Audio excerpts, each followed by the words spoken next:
Si quieres descubrir el valor de las ciencias de la computación en el desarrollo de los niños y jóvenes, no te puedes perder Día Cero. Día Cero. Todos los jueves a las 18 horas, junto a Belén Bernstein y sus invitados. Día Cero. Bien, seguimos conversando con Gonzalo Jiménez. Estábamos en off para no perder minutos conversando. Seguimos conversando en torno a este mundo de las probabilidades también. Personas que tienen mismas condiciones y terminan en mundos distintos. Probablemente la inmanencia algo tenga que ver en ello, como contaba Gonzalo. Gonzalo, cuéntanos un poquito, para entrar ya en materia, este ADN, este elemento que es propio de un emprendedor, ¿cierto? Clásico, Steve Jobs más nuevo, clásico Elon Musk, que tienen un carácter, ¿cierto? Que ejecuta, que crea mundos, que te lleva a pensar en otras cosas. ¿Cómo lo ves y cómo lo articulas hoy a lo que estamos viendo en Chile, es la explosión del venture capital, de la inversión de riesgo en startups? Cuéntanos un poquito cómo ves esa pulsión hoy en nuestro país.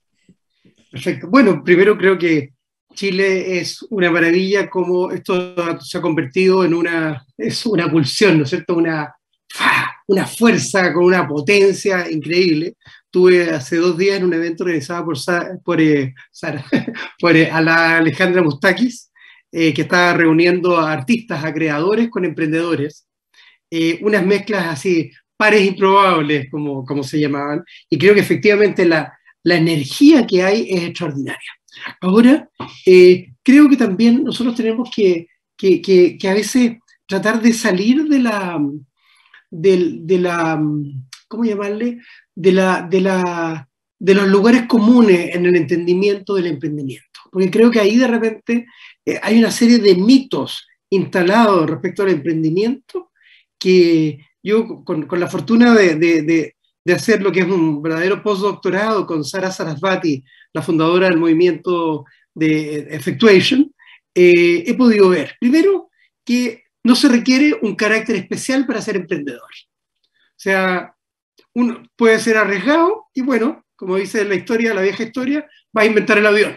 Puedes ser pesimista y vas a inventar el paracaídas. Entonces no requiere tener un carácter especial. Entonces cualquiera puede ser. De hecho, fíjate que me encanta una expresión que tiene Saras, que creo que lo dijo en su recibimiento, cuando recibió el Global Award in Entrepreneurship, como el premio Nobel del emprendimiento hace una semana atrás, en que dijo que en realidad el emprendimiento es la opción por default de la humanidad, que realmente no hubiésemos sobrevivido si no fuéramos capaces de emprender. Entonces creo que de alguna manera los caminos tan establecidos desde la Ilustración en adelante, todos estos sistemas más rígidos de educación, de formación, etcétera, me tocó verlo en esta grande école francesa, gente de excelencia, un nivel, no, tu talento es lo único que importa, pero la formación tradicional de estas élites terminaba siendo tan rígida que costaba que rompieran las barreras y poder mirar más allá. Entonces, creo que hay mitos como, por ejemplo, el que estamos hablando, el mito del carácter. Cualquier carácter te sirve, siempre se puede emprender. De hecho, el emprendimiento por necesidad es hiper conocido, ¿no es cierto? Eso es lo que te lleva a gente que nunca imaginó ser emprendedores. En segundo lugar, y por eso quiero cuidarme un poquitito de los ejemplos de Elon Musk y de Steve Jobs incluso, es que el emprendedor es un visionario o una visionaria. La verdad que los emprendedores pragmáticos, que eso es lo que estudió Saras, se dedican a ir paso a paso. Dicen, a ver, ¿qué paso puedo dar? Y poco es mucho. Entonces, más que el gran plan. Pues claro, si tú, eres el más rico del mundo, puedes, en el fondo, tienes la visión y tienes la billetera para gastártelo teniendo éxito, ¿no? Recordemos Motorola, una de las compañías más grandes del mundo que se fundió tratando de armar el sistema, ¿no es cierto?, de celular cuando era todavía muy temprano, etcétera, con los aparatos que podías recorrer el mundo con ellos. Entonces, la visión no sirvió de nada. Y por cada visión que celebramos, son visiones retrospectivas, ¿no es cierto?, respecto de, mira que fue visionario, y en realidad las personas normalmente van dando pasos, uno tras otro en ese sentido. Entonces, creo que es un mito que también es importante plantear. Voy a decir un tercero que es más atrevido, ¿eh? Los planes de negocio. Fíjense que Sarasvati, cuando estudia los emprendedores más expertos de Estados Unidos, de su generación, se da cuenta que realmente no confiaban en los planes de negocio. Los planes de negocio lo hacían porque tenían que presentárselo a alguien, pero no era la base. O sea, no había un pronosticar, no había cero confianza en la predicción. Incluso cero confianza, y esto, ojo, hoy en día que están tan de moda, cero confianza en los estudios de mercado. De hecho, eso fue el primer insight que supo. Oye, odian los estudios de mercado. Y en realidad no es que odiaban los estudios de mercado per se, sino que odiaban la predicción. Y lo que trataban más bien era de controlar lo que tenían a mano. Con esto no necesito predecir. Y por lo tanto te cambia absolutamente tu visión del riesgo y tu forma de manejar la incertidumbre. O sea, creo que esos son algunos elementos importantes, porque claro, ahora lo estamos mirando retrospectivamente y es fácil cambiar las cosas. Otra diferencia importante, y eso destruyó toda mi formación como economista y financista, que en realidad ahí siempre se asume el entorno como dado. No, el entorno es dado, los precios están dados, estos commodities, y en realidad los emprendedores expertos, el entorno lo de shape it, ¿no es cierto? O sea, lo forjan, lo cambian, lo movilizan. Y fíjate que, nuevamente, es lo mismo que nos dice Maturana, en que hay una coadaptación entre entorno y organismo. El nicho se forma a imagen del organismo y el organismo a imagen de o reflejo de, más que imagen. Entonces, en definitiva, eso nos dice que tenemos mucho más por hacer y nos devuelve, Ángel, el protagonismo, nos devuelve el ponernos en primera persona y no ser víctima, porque si no, no hubiéramos sobrevivido como especie. Así de radical.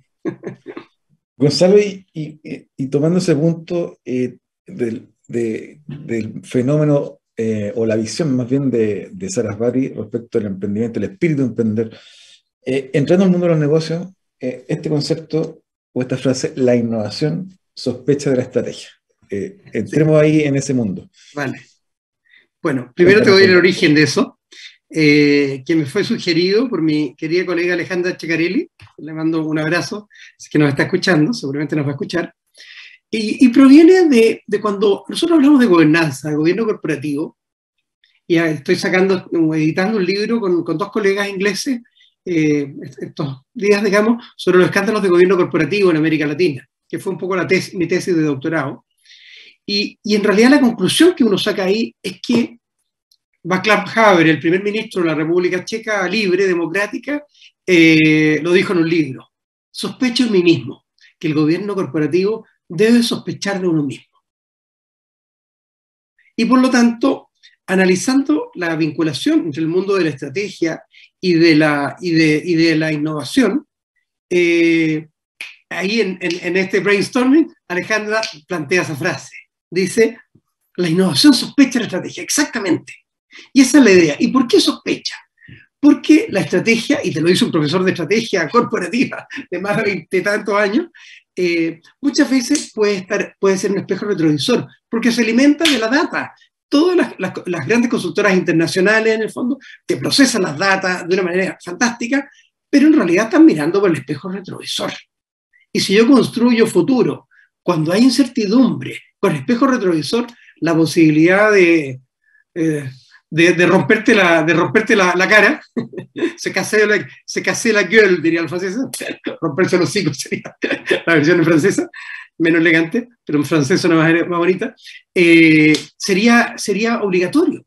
En cambio, cuando hay contextos de incertidumbre, yo ya tengo que usar otros principios, otros criterios para poder actuar. Y justamente ahí entra un poco esta mirada, en que uno empieza a decir, bueno, pero ¿qué es lo que leo? ¿Qué es lo que hago? Y por lo tanto empiezo a mirar la estrategia que he tenido, la estrategia implícita, a veces tácita, ¿no es cierto? No, o puede ser explícita o la explícita, y empiezo a mirarla con desconfianza. Empiezo a decir, ojo, que esto a lo mejor nos lleva ordenadamente hacia un camino proyectando el pasado hacia el futuro. Y si el futuro no se parece, estamos perdidos. Entonces se requiere esa chispa, esa renovación, ese refresh, ¿no es cierto? Permanente, y por lo tanto la estrategia hoy en día tiene que incorporar el concepto de innovación. Es más, ¿por qué eso? Porque ya no hay sectores en los cuales no te defiendas, en que, claro, piensa en los notarios, tomemos los notarios, que están haciendo un lobby, pero descarado, vergonzoso, etc. Mi abuelo fue notario en Castro hace miles de años atrás, así que conozco un poco de ese mundo, y en Iquique también, y claramente hoy en día ese es un sector que están haciendo un lobby para tratar de bloquear, pero en realidad no se dan cuenta de que el sector está siendo barrido y que la pura defensa política con compras de protecciones, digamos, con más o menor elegancia, pero que apuntan en esa dirección, en la práctica no va a lograr detener con un dedo el dique. No puedes tapar el sol con un dedo, ¿no es cierto? Entonces, en definitiva, eso está ocurriendo, si ocurre en esa industria, la industria más conservadora, por definición, quiero que ocurra en todo el resto. Por eso es que en el fondo yo invito, y de hecho tiene que ver con mi trabajo, mi práctica profesional, a ponerle una dosis muy fuerte de otros principios a su estrategia. Y lo curioso y lo triste, Ángel, es que los principios de estrategia habitualmente que se incorporan están construidos sobre principios que van en contra de la posibilidad de aprovechar la incertidumbre. Entonces seguimos actuando como si hubiese certeza cuando ya no la hay. Gonzalo, en ese sentido preguntarte ya una mirada más de futuro, ¿qué elementos, qué componentes tú crees que son necesarios en esta etapa justamente que estamos viendo de incerteza o de cambios políticos, económicos en Chile y en el mundo? Pero para el caso chileno, ¿qué elementos considerar para poder construir una sociedad más innovadora, más global, con una visión más de futuro? Perfecto.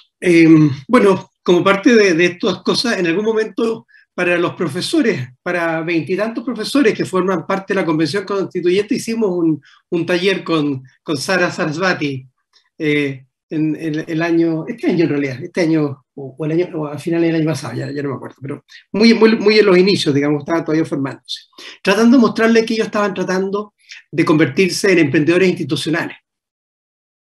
Hubo muy buena recepción ahí, del resto no me puedo pronunciar, ni me voy a pronunciar, pero creo que efectivamente el ponernos, cambiar nuestros parámetros, cambiar nuestra forma de funcionar, implica usar principios distintos. Y lo primero, y te voy a decir 5 principios en ese sentido. Lo primero es decir, tengo que partir por lo que soy, por lo que tengo. No tengo que partir por un objetivo escrito en piedra. Los objetivos deja que aparezcan. O sea, un poco lo mismo que el concepto de pivotear, lo mismo que los objetivos. Deja que sean, los objetivos tienen que ser emergentes, tal como la inmanencia. Parte por tu identidad. ¿Quién eres tú? ¿Qué conocimientos tienes? ¿De qué sabes? ¿Y qué redes tienes? Entonces creo que en eso, como chilenos, ¿no es cierto?, tenemos una historia, con dolores, con éxitos, con fracasos, con de todo, ¿no es cierto? Tenemos una cultura, una lengua, etcétera, o varias lenguas, en realidad. Entonces, son elementos que tenemos. Sobre eso, ¿qué podemos construir? Entonces, en ese sentido, en un mundo más globalizado, tenemos que ser más nosotros mismos. Es paradojal, ¿no es cierto? De hecho, ese es como el título que le voy a, como el subtítulo que quiero darle a mi curso que doy en ingeniería este segundo semestre en la Universidad Católica, justamente el management paradojal, o la gestión paradojal, o las organizaciones paradojales. Entonces, partir de lo que tengo más de lo que quiero, y descubrir en el camino lo que quiero. Eso es un primer principio. Segundo, no partir apostando tanto al CBA. ¿Cómo voy ahí? ¿Cuánto voy a ganar en esto? ¿Qué me va a quedar? Porque si estás en un contexto de verdadera incertidumbre, estamos en un mundo turbulento, incierto, volátil, etcétera, todas las anteriores y muchas más, en realidad lo que yo tengo que saber es lo que estoy dispuesto a jugarme o estoy dispuesto a perder, que es el principio de la pérdida aceptable. Hasta aquí llego, doy 2 pasitos y ahí me quedo y veamos. ¿Ok? Lo tercero, y que es fundamental, y tu programa claramente lo trae, es que tenemos que estar construyendo un patchwork. Ya no es un puzzle. Un puzzle es una caja fija, con piezas fijas. Si no calza, no calza, lo botamos, no sirve. Al revés, un patchwork, y tengo en mi link de la casa, mi mujer compramos este viaje a la India, un tapiz, que me decía que me mostraron una foto de Roger Moore, el famoso actor de James Bond, comprando uno igual, un tiempo antes, en Udaipur, donde se filmó la película Pussycat. Octopussy. Y en realidad es un patchwork, en que según las partes y piezas, tú vas formando, vas dando origen a algo, más que una pieza preconcebida. Entonces, y eso quiere decir con las personas, los que se suman, los que están dispuestos a colaborar, los entusiastas, los que no están pidiendo algo tan a cambio, sino que dicen, bueno, armemos, después vamos viendo, arreglemos la carga en el camino, van en esa dirección. El cuarto es toda contingencia te trae nuevos medios y recursos. Incluso aquí hay un mensaje que es importante, Ángel, no pensar en recursos. El recurso T que tengo acá se me estaba acabando, pero el medio es la identidad de Gonzalo, esos conocimientos, redes y vínculos. Los medios no se agotan, al contrario, se potencian cuando los ocupas, a diferencia de los recursos que se te van agotando. Y lo último, tiene que ver con lo último que dijiste tú, que desafía la mirada de la predicción. No trates de predecir. Cuando hay incertidumbre, las predicciones son espurias, engañosas, autoengaño o engaño a terceros. Trata de controlar. Ahora, controlar no quiere decir ser, en el fondo, controlador de almas y personas, convertirte en un personaje manipulador, muñequero, no es eso control. Controles son qué elementos de lo que hago yo puedo controlar para cuidar mi negocio, mi emprendimiento, mi proyecto. Y el ejemplo más clásico a esta altura es el de los famosos diseñadores de moda, que eso no pueden predecir la moda que viene, es imposible, y lo que hacen es que la controlan a través de establecer alianzas con líderes de fashion, influencers y otros. ¿Te fijas? Cero predicción. Si lo hacen ellos, ¿cómo no poder hacerlo nosotros en otro espacio? Te doy un pequeñísimo ejemplo. Estoy trabajando con una compañía del sector, un grupo familiar global, en realidad, japonés. Trabajamos ahí con 12, 13 horas de diferencia, así que es un desafío, pero muy interesante. Y ahí uno observa qué es lo que hacen los grandes, digamos, actores del mundo automotriz, con esas pirámides o keiretsus, como le llaman en Japón.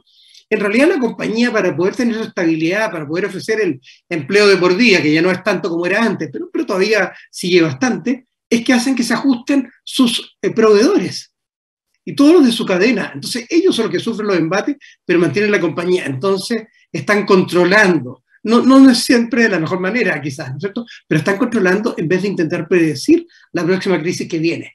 Entonces creo, como economista renegado que me he convertido a esta altura por estos cambios, que efectivamente estos principios, partir por lo que tengo, irme por la pérdida aceptable, construir mi mosaico de aliados, el poder hacer limonada con los limones que me tira la vida, ¿no es cierto? Y controlar en vez de predecir, son tremendas claves. Y fíjate que todo esto lo anticipó Schumpeter, el economista probablemente más grande de la historia, y que fue el que introdujo en el mundo moderno, en 1920, el concepto del emprendedor y de la innovación creativa. Gonzalo, te quiero pedir, para ir ya cerrando nuestra conversación, que se nos fue pasando muy rápido el tiempo, que nos recomiendes uno o algún par de libros. Perfecto. Bueno, aunque no venía preparado, para ser coherente me gustaría recomendar este libro, que es la versión práctica, entretenida, académica. De hecho, estamos trabajando hoy en día en la 3ª edición, así que pueden comprar esta o esperar a salir ya 2023, digamos, estamos todavía trabajando en renovarla, y que da toda una visión con ejemplos, con figuras, muy aplicada, de reflexión de aplicación y con puros casos reales de aplicación de conceptos de emprendimiento. Es Sara Sarasvati, mi profesora, no está en español. En ese sentido, para los que hablan francés, el libro más vendido es la versión francesa, Bienvenue à une incertitude, en Francia, de Philippe Silverson, también uno de los seguidores de Sara Sarasvati, Bienvenida a la incertidumbre. Yo diría, esos libros recomendaría yo por ahora, porque el resto serían novelas. Estoy tratando de escribir una novela, así que mi mente está muy capturada, así que ahí te recomendaría Conversación en la Catedral de Vargas Llosa, o Moby Dick, etc. Otras historias. Buenísimo. Gonzalo, te quiero agradecer el tiempo y la conversación, muy, muy interesante, muy potente. Estas conversaciones, como hablábamos en off, inspiradas también en la visión más humana, ¿cierto? Más humana que técnica. Así que te agradezco el tiempo, espero tenerte en un futuro cercano nuevamente acá y te mando un abrazo. Cuando quieras, un gran abrazo también por los oyentes. Nos vemos. Gracias. Pues vamos a una breve pausa y estamos al cierre de LATAM 2050. Te invitamos a conocer el destacado rol central de la educación técnica profesional en Chile, sus innovaciones, desarrollos y el importante impacto que genera en las personas y los territorios. Cada jueves, 17 horas, junto a Elizabeth Zapata, solo en divoxradio.com.